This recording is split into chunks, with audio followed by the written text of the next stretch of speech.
Bagong emergency cash loan na zero interest at zero harassment. Nagpapaloan ng up to 10,000 pesos? Medyo maliit pa lang dahil bagong labas pa lang to at may 100 plus downloads pa lang. So ngayon nga pag-usapan natin itong bagong labas na loan application na walang iba kundi ang Casyoyo. At chinek ko nga SEC and CIC compliant na sila. Mukhang maganda, di ba? Pero maganda ba yung nasa loob ng application nila? So yan nga yung aalamin natin, kaya simulan na natin. And this video is requested vlog nga pala. Sabi niya, pa-review ng Casyoyo na utangan. Bago din daw kung maayos ba at mabilis ang approval. Hide my identity. Kung titingnan nga natin, yes, mukhang legit at maganda. Wala pa ako ditong mababasa na ratings and reviews dahil wala pa nga, bagong labas pa lang. And under Philippines Cash Route Lending Corporation, dahil zero harassment is built into the app daw. Sana all, sana true. No threatening messages, walang pananakot pagbabanta. Sana ganito lahat ng utangan online. Yung loan term daw ay 61 up to 180 days.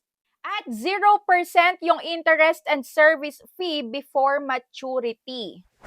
Pero dito nga may nakalagay naman na up to 50,000 pesos. So siguro pagka talagang repeat borrower na, so, no calls, no threats. Ang daming magagandang pinapakita. Ang dami nilang kiniklaim na sana ay in reality din ganito nga yung mangyari.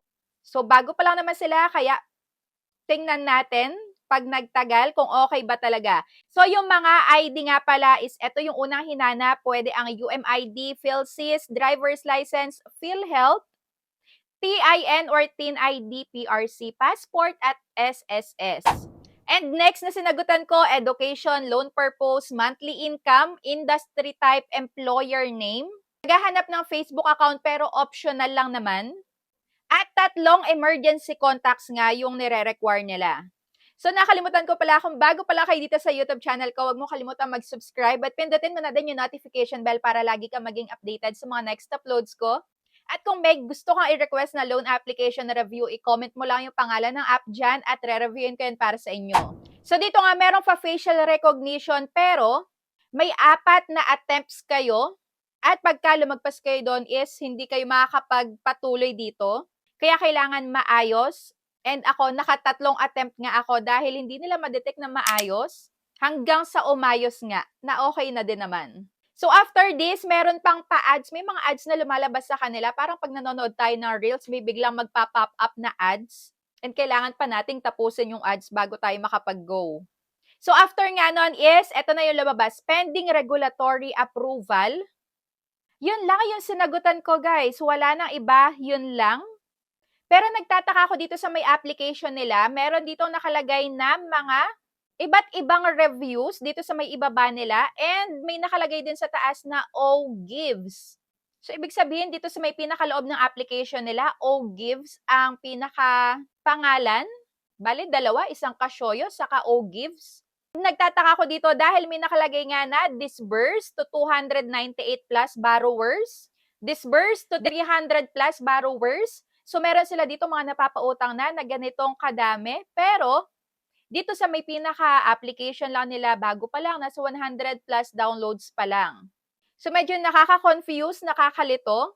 At marami nga din dito silang mga ino-offer. May mga ads dito ng ibang loan apps, kagaya ng Cash Express. Yung feeling na pagka na-disapprove ka dito or na-reject ka is meron ka agad choice na pindutin.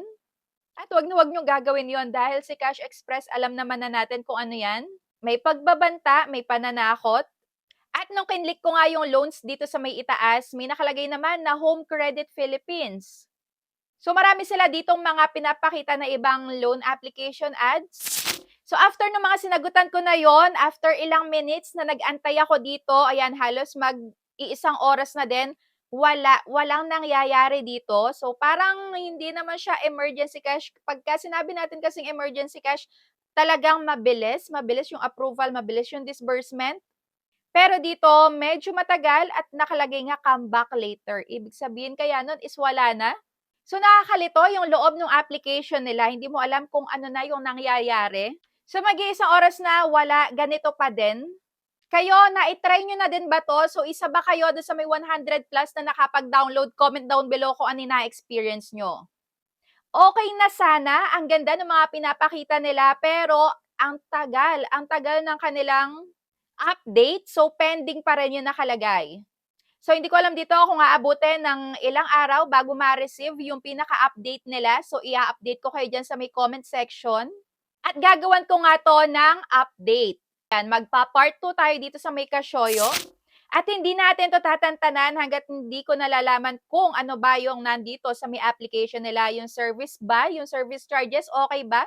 Wala bang kaltas? Buo bang matatanggap? Dahil, ayan nga, habang nag-aantay ako dito sa may pinaka-update nila is, nagbasa-basa nga ako dito sa may FB, nag-research pa ako, pero wala nga. Ayan, puro ibang loan app yung lumalabas. Wala ako nakita na about dito sa Kasyoyo. So, bago-bago pa lang talaga. And pag naghahanap kayo ng emergency cash is, maybe hindi ito yung para sa inyo muna dahil ang tagal nung update nila talaga. Kainaman naman is bagong loan app sila pero SEC and CIC compliant na. So kayo guys, wag na wag muna kayo mag-i-install dahil baka mabigla kayo, baka mabigla tayo na pagka balik natin dito is mag-auto disburse or kung ano man. So ang tagal guys. Kaya ayan na. Hanggang dito na lang muna, mahalaga na pakita ko sa inyo kung ano ba yung mga sasagutan. Wala naman sila dito pa background check kung meron kang utang sa iba, meron ka bang na overdue sa ibang loan apps. So wala naman. Ganun lang kabilis. Ang dali lang. Hindi natin ito tatantanan. Kaya antayin nyo yung update ko sa part 2. So bago tayo mag-end, share ko muna sa inyo yung bagong bili ko nga na ultra thin na desktop fan from Aura Share. So, dahil nagustuhan ko, 3 agad yung binili ko. So, yung isa na doon na sa may mother ko. So, itong dalawa is sa akin. Sobrang cutie, sobrang mura lang, guys.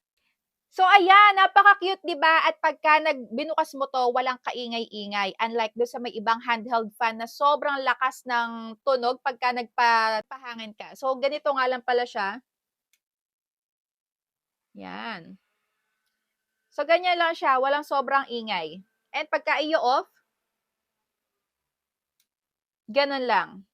Pwede din nga pala tong nakapatayo yung style niya dahil may ganitong style sa likod.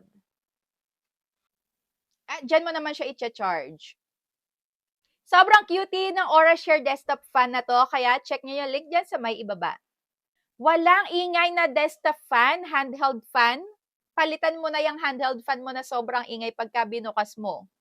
So, eto, napaka-aesthetic at ang gaan lang niya. Sobrang mura, guys. Nasa 200 plus lang to.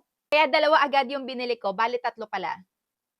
So, that's it for today's video. Thank you for watching and see you again sa may part 2. Bye!